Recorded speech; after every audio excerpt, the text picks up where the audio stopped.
Јавната обвинителка Ленче Ристовска поднесе оставка откако и беа одземени предметите Талир 1 и Талир 2, кои се однесува на финансиска злоупотреба во владеачката ВМРО ДПМНЕ и беа во завршна фаза. Оставката Ристовска ја образложи преку соопштение, истакнувајќи дека се соочила со обструкции на различни нивоа, институционални и лични. Кулминација на обструкциите според Ристовска била одлуката на државниот јавен обвинител Ненад Савески, како и отфрлањето на нејзината представка до Советот на јавни обвинители, која поднесе откако премиерот ја нарече медиокритет со политичка матрица, зашто ниту обвинителот, ниту Советот според неа не препознале притисоци.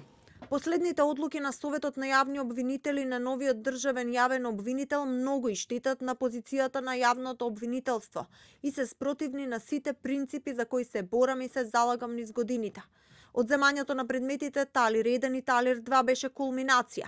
Веднаш што ми кажа обвинителот Ненад Савески дека ќе ги одземе овластувањата на обвинителите, му кажав дека таквото однесување е неприфатливо и дека ќе значи и моја оставка од функцијата јавен обвинител. Државниот јавен обвинител Ненад Савески пак тврди дека одлуката за одземање на предметите не е персонална, туку има организацијска природа со цел зголемување на ефикасноста на јавното обвинителство. Одлуката за отповикување на сите овластувања дадени од моите претходници не е персонална и во никој случај не е насочена кон работата на обвинителката Ристовска. Таа одлука е од организацијска природа и нејзината цел е зголемување на ефикасното постапување на јавното обвинителство. Сите одлуки што ги носам од почетокот на извршувањето на оваа функција и што ќе продолжам да ги носам се во насока да ја гарантирам независноста и самостојноста во работењето на јавното обвинителство. Од владеачката ВМРО ДПМНЕ, оставката на Ристовска ја оценија како ден на жалост за рекет обвинителите и ден на среќа за обесправените.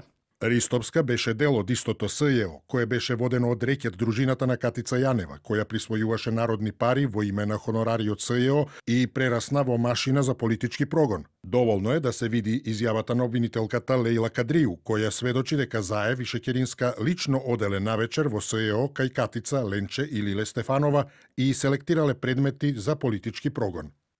Од опозицијскиот блок за сега нема официјална реакција на одлуката на Ристовска, додека пак претседателот на СРСМ Филипче вчера одлуката за одземање на предметите ја оцени како јасен доказ за партизација и заштита на интересите на власта.